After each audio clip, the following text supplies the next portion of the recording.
안녕하세요. 경제적, 육체적 어려움으로 힘든 분들에게 정확한 정보를 제공하여 희망적인 결과를 만들어드리는 산재 가이드입니다. 가장이자 40대 근로자의 과로사 소식이 알려져 유족과 주위 사람들을 안타깝게 했어요. 연속되는 상황에서 업무에 시달리지만 건강을 챙길 여유가 없는 40대 근로자들에게는 남의 이야기로 들리지 않을 건데요. 산재 과로사로 사망한 근로자의 유족분들께서 청구하신 산재 사망 보상금을 신청하는 방법 등에 대해서 준비했어요. 지난 5년간의 과로사 산재의 현황을 분석한 자료를 살펴본 결과 5년 동안 2,500명이 넘는 근로자가 과로로 사망했고, 특히 지난해는 전년도에 비해서 13.7% 증가한 것으로 보여요. 지난해의 경우 산재법상 근로자 509명으로 구체적으로는 산재법상 근로자가 9.9%나 증가했어요. 노동부는 2018년 과로사에 대한 노동자들의 과로사 사례를 반영해 과로사 산재 인정 기준 시간을 세분화하고 업무 가중 요인 제시 등을 내용으로 만성 과로사 인정 기준을 개선도 했었는데요. 그러나 업무 시간과 업무 관계성 등이 엄격하게 적용되고 있다는 지적이 나오고 있어요. 사실 과로사에 따른 뇌심혈관계 질환으로 산재 신청은 늘고 있지만 인정되는 경우는 절반에 미치지 못하고 있어요. 노동자의 과로사는 업무 상황에서의 사회 법률적 용어인데요. 1980년도에 과로사 산재를 사용하기 시작했어요. 과로사란 근로자의 체력에 비해 과중한 업무를 지속한 상황으로 인해서 기존의 질병이 악화되어서 뇌혈관 질병이나 심근경색증, 심실빈맥 등을 일으켜 영구적인 장애나 심지어 사망에 이르게 되는 걸 말해요.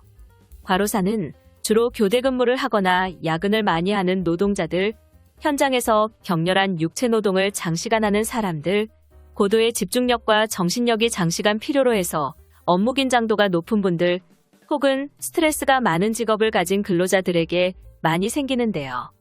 우리의 몸은 여러 가지 영양분과 호르몬을 소모하면서 활동하고 그 결과 여러 가지 피로물질이 쌓이게 된다고 해요. 몸이 쉴 여유를 갖지 못하면 우리 몸은 업무를 하기 위해 필요한 영양분과 업무에 방해되는 노폐물을 제거할 시간을 가지지 못하게 되어서 몸에 병이 생기는 건데요. 특히 수면은 근로자에게 매우 중요한데 수면 시간이 부족하면 혈압과 혈당이 동시에 상승하면서 체중이 증가하고 심혈관 질환으로 인한 사망률이 증가하게 되거든요.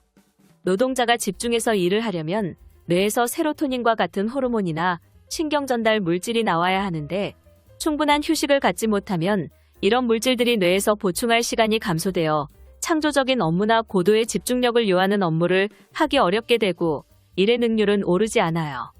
절차를 알아보기 전에 몇 가지 확인해야 될 사항이 있는데요. 우선은 근로요건에 해당되는지부터 확인을 해야 해요. 직업의 종류와 관계없이 임금을 목적으로 사업이나 사업장에서 근로를 제공하는 근로자이어야 하고 업무상의 사유에 따른 근로자의 부상, 질병, 장애 또는 사망 등의 업무상 재해에 해당되어야 하는데요. 과로사 산재로 근로자가 쓰러져 수분 이내에 이송하고 이후에 산재 처리와 산재 사망 보상금을 청구하는 절차를 소개드릴게요. 우선 작업 현장에서 사고가 발생하면 응급조치 후 산재 지정 병원으로 후송이 되겠죠. 요양급여 신청서를 작성하고 대표자 날인 산재보험 의료기관에 소견서를 첨부하여 업무상재의 여부조사 및 승인 여부 결정을 하게 돼요. 과로사 산재로 사망한 근로자의 유족이 사망보상금 및 유족보상금, 장례급여 등을 지급할 것을 청구를 하시면 되고요. 산재과로사 사망 사례를 보면서 노무법인 측에서 어떻게 무엇을 준비해서 과로사 산재를 처리하는지 하나씩 알려드리도록 할게요.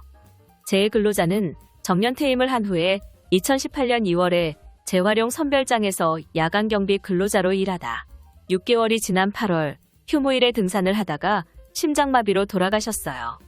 이에 유족은 재해근로자가 업무로 쌓인 과로사를 했다고 산재 신청을 했지만 공단은 사망과의 연관성이 없다고 기각 처분을 했어요. 과시간 근로로 인한 과로사는 근로자가 뇌경색이나 뇌출혈, 심장마비로 사망하는 주요 원인인데요. 이렇게 과로가 원인이 되어 사망하는 경우에는 유족이 근로복지공단에 산재를 신청한다고 해도 인정받기가 어려워요.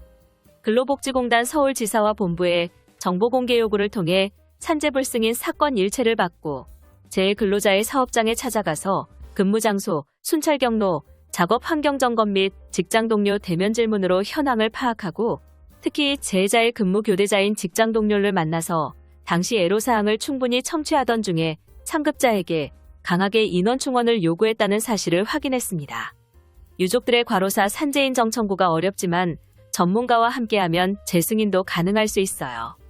물론 몸에 이상 신호가 생김에도 무시하고 지속 업무를 하게 되면 과로사가 생기는데요.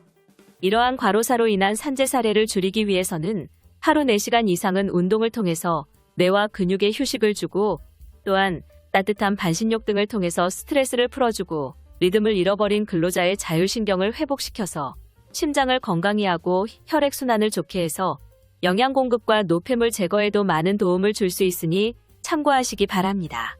산재 가이드는 법률적으로 문제가 될 수 있는 부분에 관해 상세히 설명을 드리고 해결책을 제시하는 길잡이를 해드립니다. 항상 노력하는 자세로 의뢰인의 이익을 최우선하는 모습을 보여드리겠습니다. 그 밖에 더 많은 정보는 네이버 산재 가이드 카페로 오시면 확인하실 수 있습니다. 내용이 마음에 드셨다면 구독과 좋아요, 알림 설정 부탁드립니다. 더 좋은 내용으로 찾아오겠습니다.